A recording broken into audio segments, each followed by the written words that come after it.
Welcome back, everybody, to Treasures Galore. This is Michael Elder, and on this YouTube channel, I talk about everything Forrest Fenn. But most importantly, I talk about the memoirs because that's what I believe is important. Forrest Fenn has told us if you want to find this treasure, you got to read The Thrill of the Chase like a regular book, go back, and then study the poem line for line, word for word, studying everything, what all the words mean, the synonyms, everything. And then you go back in the book and look for those things that you've seen, the synonyms, the words. You pay attention to each time a word is used that's in the poem, that's in the book. That's how I believe you solve this thing. And Forrest Fenn has told us that is true. That's how you solve it. You got to read the book.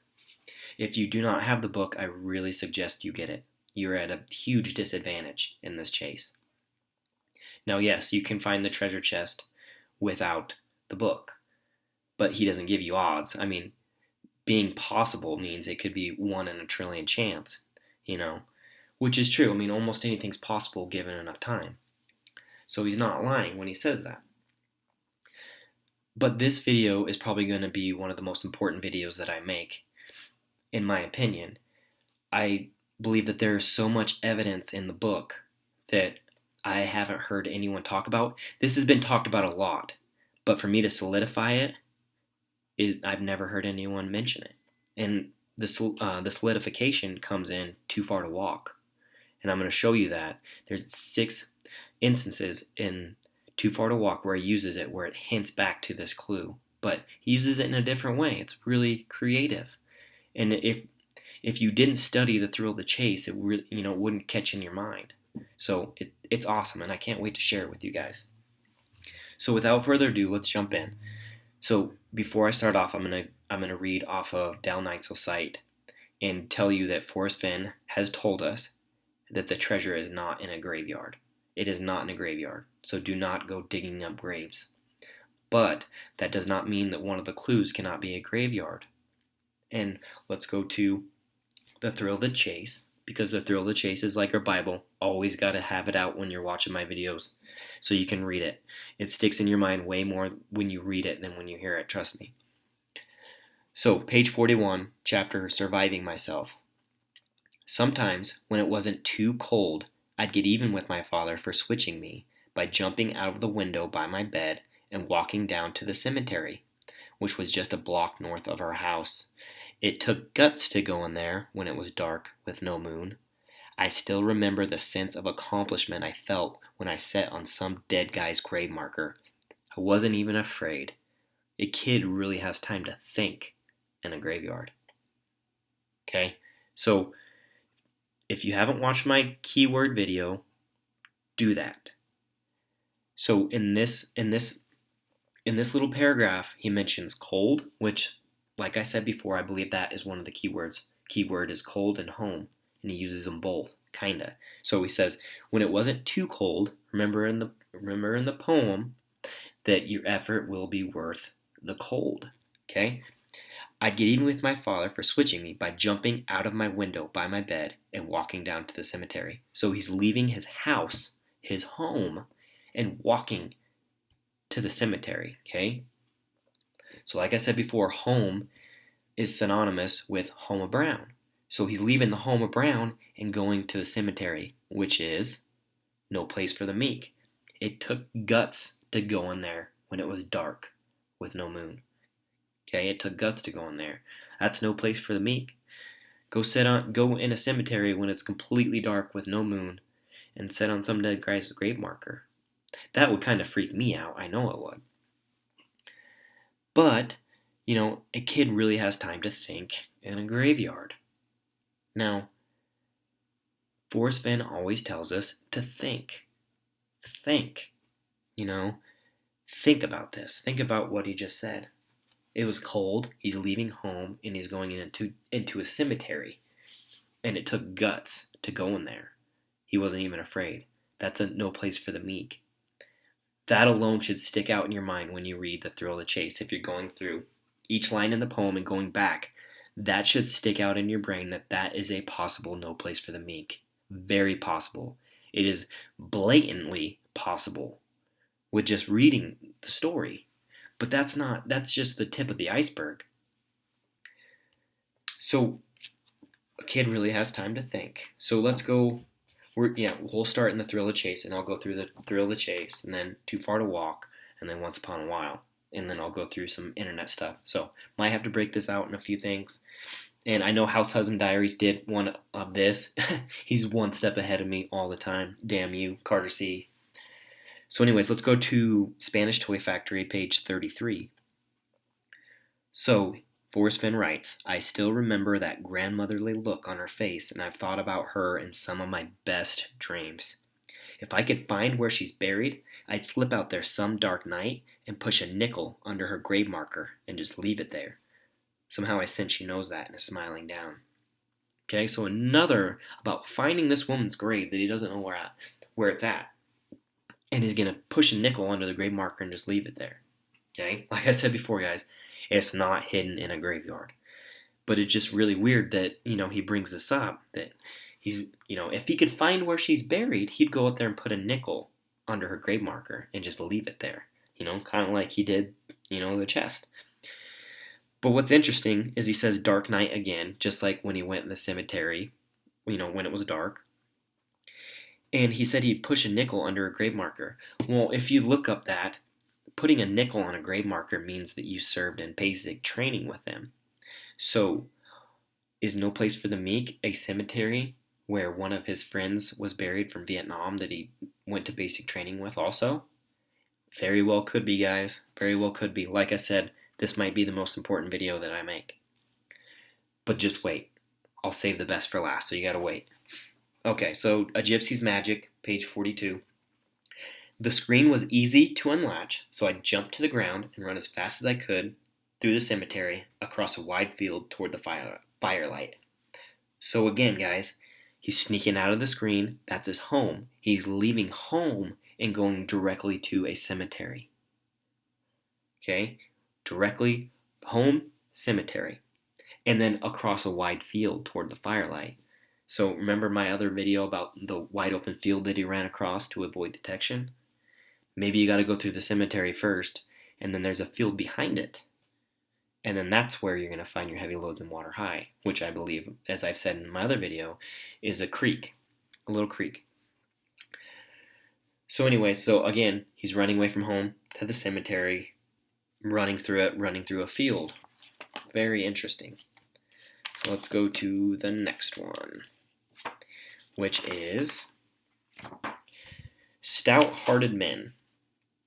Oh, no, sorry. Wrong page. My War for Me. So let's go to page 80. And I'm going to kind of expound on another clue really quick, and I'm just showing you how it fits in with the poem. So anyways, Forrest Fenn writes, suddenly, something wonderfully instant occurred. A small clearing appeared at 11 o'clock on my canopy and slowly worked its way under my left wing to disappear behind.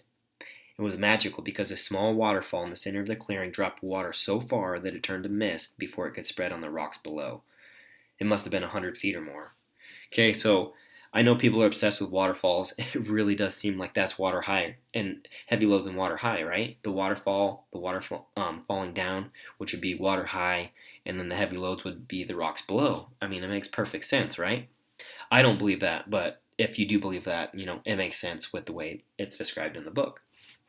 But what I want to talk about is that there's this clearing on his left-hand side. So we all know that nigh, this is very common, we all know that nigh can mean left hand or on the left. So your end is ever drawing nigh. So left-hand side. So there's a clearing on his left-hand side. But on the next page, on page 81, he talks about this again. He says, suddenly, on the left, there appeared a large group of people bunched together, maybe 1,000 or more. So suddenly on the left, and then on the previous page, it said suddenly something wonderfully instant occurred on his left-hand side. So suddenly, right there on the left, there's going to be a cemetery. So he says, suddenly on the left, there appeared a large group of people, and it was a funeral. I'm guessing at a cemetery. So suddenly on the left-hand side, there's a clearing, and then suddenly there's a cemetery on the left-hand side, which might be, used as the end is ever drawing nigh also. So still stay in My War for Me and go to page 94, one of the most talked about spots. So he says, I tripped over something and fell flat on my face. That never happens to me. Well, we know that he tripped or fell twice trying to get through the barbed wire fence, right? So that's funny he said it that way. Then when I started to push myself up, I came nose to nose with a rude aluminum grave marker. How strange and out of place it seemed. I could barely read the dirty nameplate, but did make out the name of a French soldier. Then suddenly we saw more grave markers. The more we looked, the more we found. Okay, so he's going through and just finds this random field, random cemetery, and falls down and he sees it and he picks up this, this headstone and writes it and then smooths the grass, which really seems like he's explaining how he had the treasure chest, by the way. But who knows? So again, finding this, just this random grave marker out in the middle of nowhere. So he just talks about cemeteries and graves a lot. And death, I know that's a major theme because he had cancer. But it's just a huge theme, right? Like Tea with Olga, him bringing Olga's ashes on Taos Mountain and spreading them out on the mountain, and she had cancer, just like Forrest, What are the odds? So the last part I want to bring up in The Thrill of the Chase is he talked about his dad being buried at the cemetery right by his house, I believe, when he grew up, I think. And he says that him and his dad, or his mom and his dad, are buried together. And in Too Far to Walk, he says also Skippy is right there next to him. So he talks about row 4 of block 23 at the Hillcrest Cemetery. So there again, he's mentioned it. He's really specific when he mentions row 4, block 23. You know what I mean? Just interesting. So anyways, that's The Thrill of the Chase, guys. Just reading that one spot about him going into the cemetery when it was dark with no moon and it took guts, that alone should stick in your mind that might be a possible hint. See, I'm not bringing any outside knowledge on what I think No Place for the Meek is. I'm going off the books. That I don't trust myself to make that good of a opinion. I don't trust myself to make that good of an opinion. So I go off the books, and whether that's whether that faults me or not, I don't know. But so I really want to save the best for last, but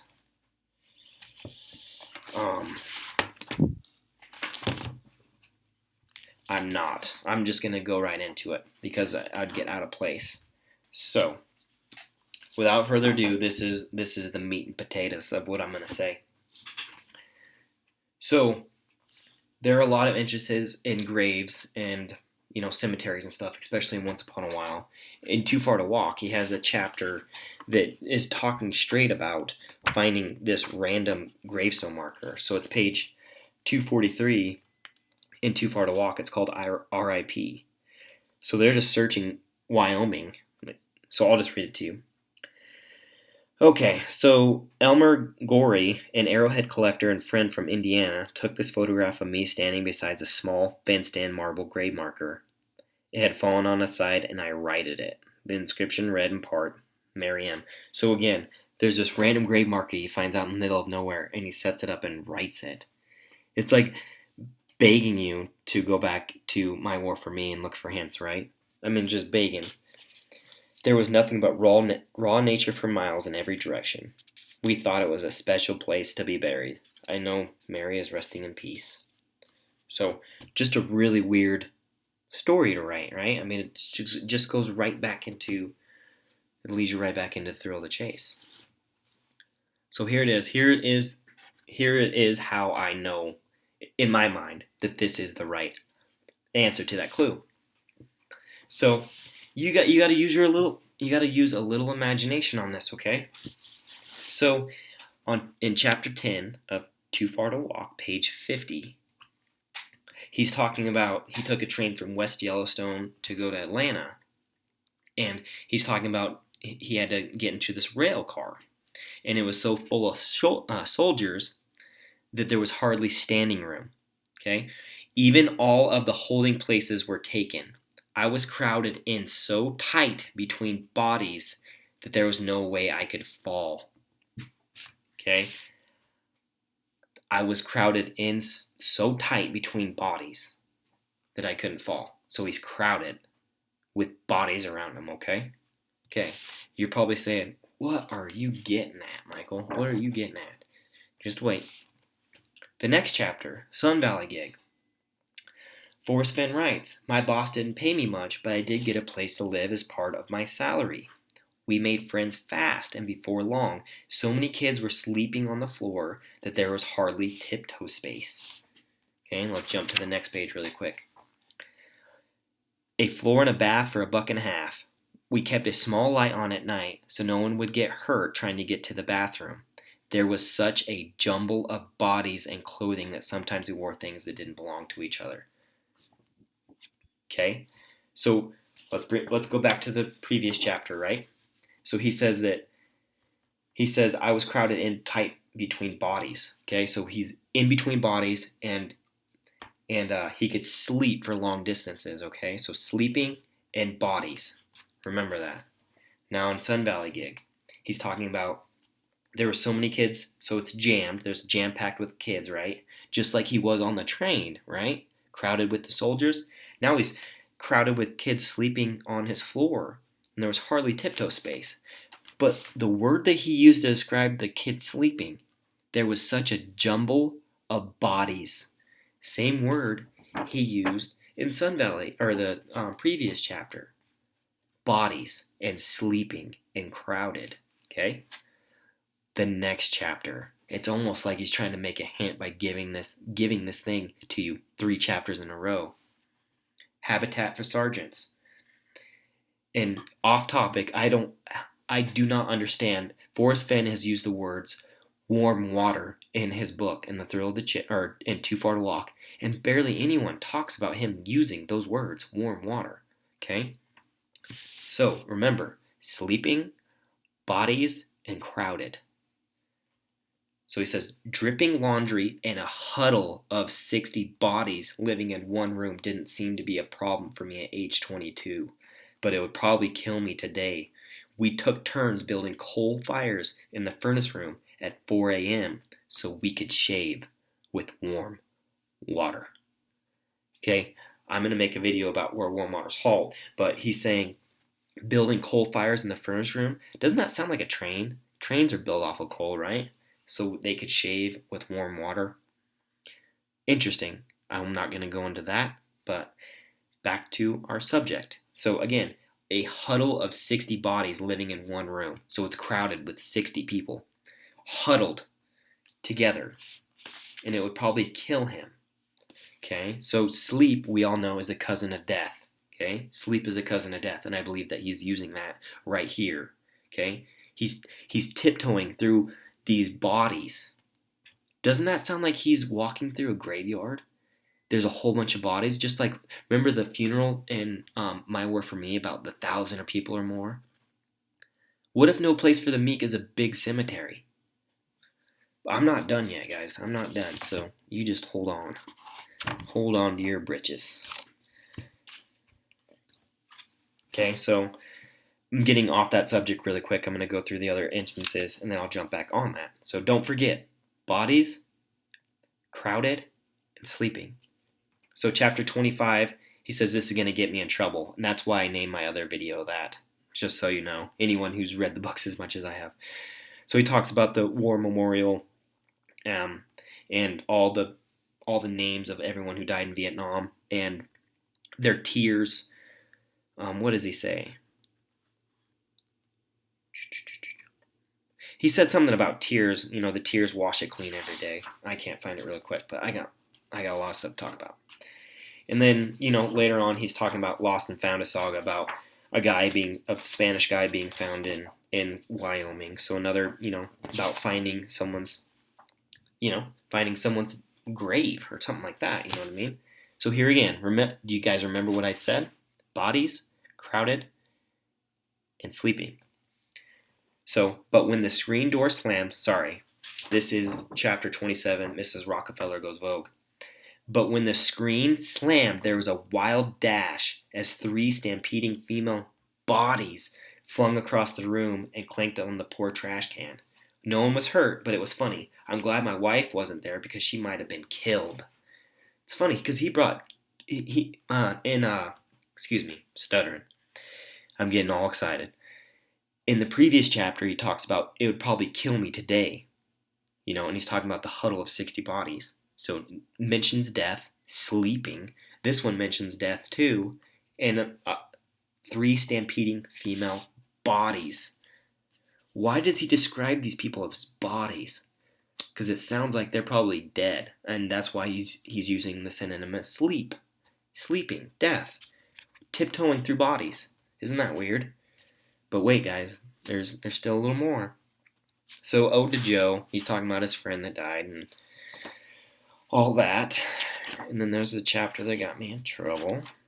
And then let's see, the next one is Wolfie and Winann, page 175, chapter 33. On the left hand, right there, there's a grave marker, a pagosa of the Wolfgang and all them that died in the plane crash. So another grave marker in here. It's like Forrest Fenn is obsessed with death. And I know, he had cancer. And he was going to die, so I'm sure it had to be on his mind a lot. So let's keep going. Page 194 of Too Far to Walk. When he died, I planted a cottonwood tree near the pond behind our gallery. It flourished. I named it the Joseph Sunhawk Memorial Tree. I thought that was interesting. Memorial tree for him. So page 223, Rusty and Me. Did I miss that part? No, okay. Rusty and Me, he's talking about his dog that died, and they buried him. Buried him at the San Lazaro Pueblo by a creek, which I thought was interesting. All right, so here's one of the big ones, and I believe this is the last one of the bodies. So chapter 45, Mountain Man, page 238. So at night there were some who played the fiddle or Jew's harp. As ladies with swishing skirts stand around the many fires, the smell of pine smoke was invigorating.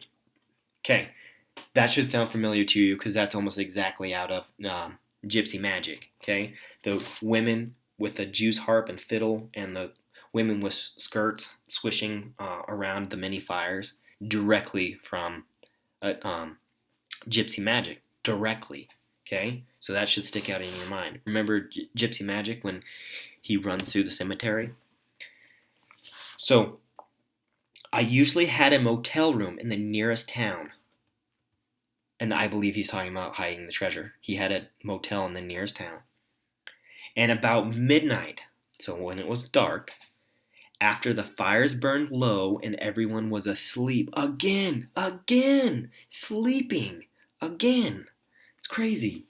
I'd wrap my buffalo robe and tiptoe. Remember him tiptoeing before? Use the exact same words. Around the mass of snoring bodies to make it back to a soft bed and a warm shower. Again, that's 6 times, guys. 6 times. With crowded bodies sleeping. Now, that is why I think that Too Far to Walk is important. Because I would never have caught that if I didn't read The Thrill of the Chase and think maybe it is a graveyard. And then when I read that, it's like, why is he saying bodies so much? Why is he describing his bodies? And I went through and found all that out. Guys, No Place for the Meek is a graveyard. I'm telling you. So then, chapter 46, RIP, of him finding the grave marker and writing it. Interesting. But that's only book 2. Let's go to Once Upon a While. So in the foreword, Douglas Preston writes that when the cancer came back, he would travel to a secret place he had identified and bring with him the treasure chest. In that place, he would conceal himself and the treasure, and then there end his life. He would leave behind a poem containing clues to where he was interred with the chest. Okay, remember that word. I don't know if I pronounced that right, interred, but remember that word. Okay, page 47, Explosion on 3rd Street. He's talking about Skippy and his friend had a firecracker stand, and a couple of giggling girls walked by, flirting with him, and threw one of the firecrackers in the stand, and it started blowing up. And he says the blast that was heard cleared down to the cemetery, 2 miles distant. Now, why say that? You know what I mean? Why go out your way and say, oh, they even heard the blast down at the cemetery, 2 miles distant? Just a weird thing, right? You wouldn't think about it if I haven't brought any of this up. So, okay, so here I lied to you. There's one more bodies, and it's in the same chapter. He says, one observer laminated that tires were screeching as speeding cars careened through the burning debris and secondary explosions, trying to dodge human bodies and dangerous burning devices. Okay, so there's another mention of bodies, which is an interesting word to use. Okay, so next, I'm trying to make this as quick as possible, guys. Page 55 of Divorce Logic and Once Upon a While. He's talking about this lady who got a divorce, and his name was Fred, which is the same guy's name as in the original story of the Totem Cafe caper. So she's getting a divorce or something like that, and so he says that she should build pottery or something like that, and then break it to make her feel better or whatever. So he says, after she threw some personal things into the pot, I put the lid on, placed it reverently into the ground, and covered it up with dirt. What if he's talking about the treasure chest right there? Maybe it is buried. I'll continue. Then she started piling rocks on the grave and kept piling them on. I suppose maybe she was afraid that somehow her divorce would get out of the hole. Okay, so he's talking about putting this thing, the pot, in the hole and covering it up with dirt and then putting rocks on top of it. Is he explaining how he hid the treasure chest? But interesting, another grave. But remember the piling of rocks. Page, some of these don't have page numbers on them. Anyways, it's chapter The Chief on the Black Pony.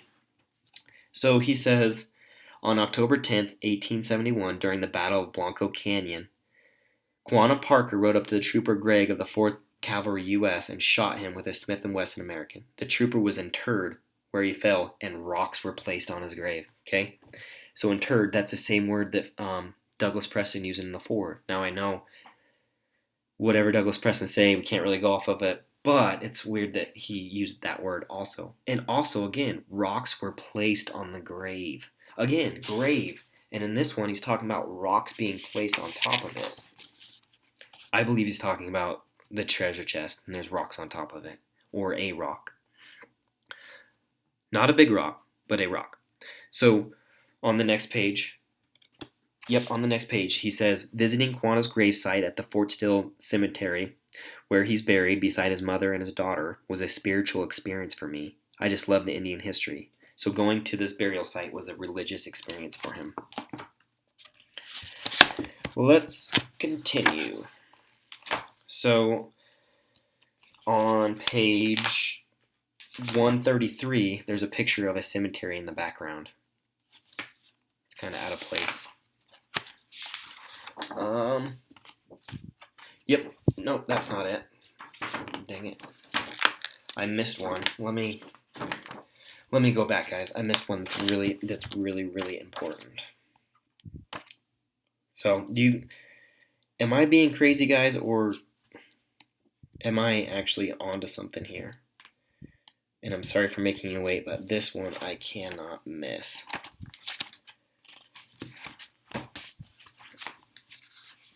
Well, hopefully I can find it, because if not, I'm just going to kind of go off my memory.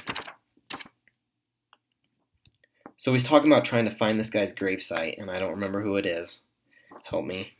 Help me, God.